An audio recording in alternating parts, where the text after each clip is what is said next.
Good afternoon. It's good to be with you.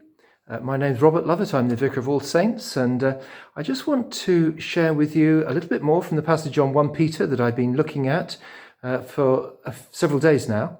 And it's about being holy.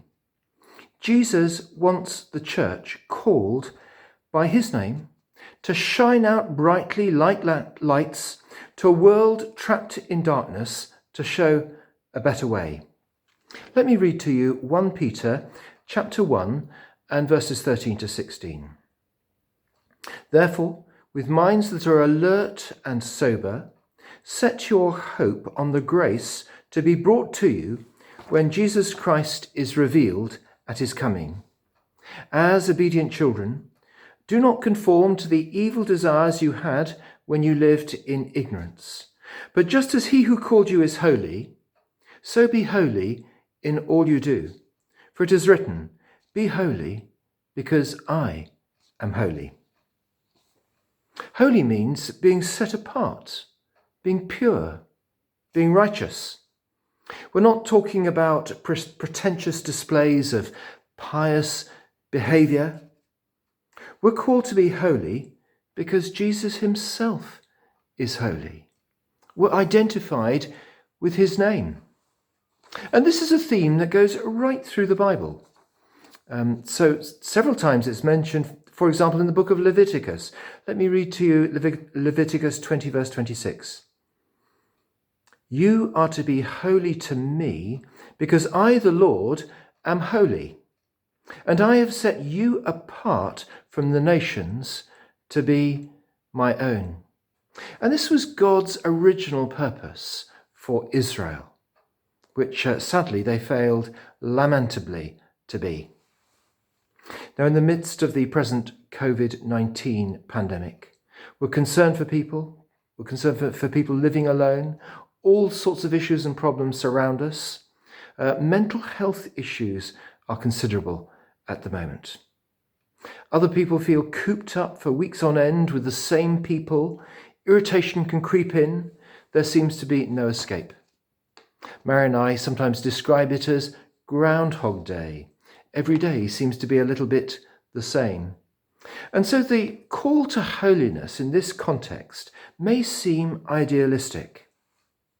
What is it that can motivate us? You see, is holiness some unreachable horizon in the distance?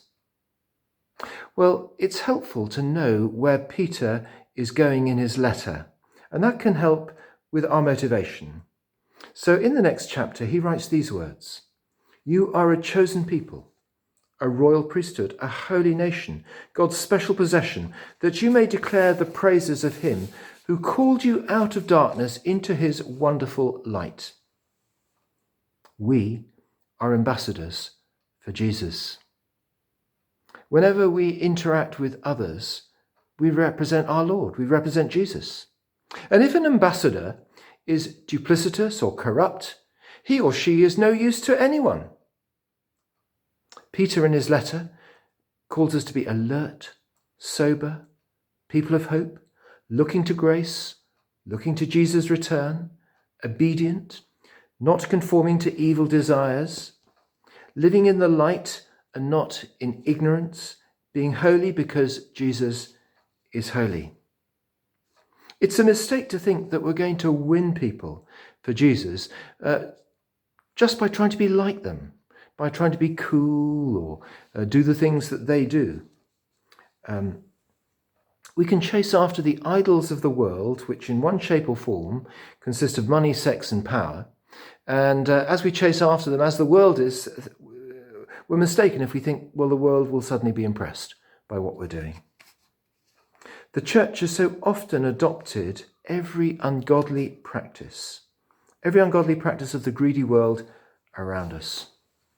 Jesus calls us to be servants, doing unto others as we would have them do to us, visiting the prisoner, helping those who never have any opportunity to return the favour. Don't be frightened to be different. We can disagree without being abrasive. And when we are obedient to Jesus, then we can be useful to him. If we seek to love Jesus and walk obediently with him, then we can be good ambassadors, not indistinct and hidden, but shining out like stars for him, shining brightly, bringing good to those around us. So we can be great ambassadors, drawing others to him whom we represent and who we follow. And so may God bless you and help you. Thank you for watching.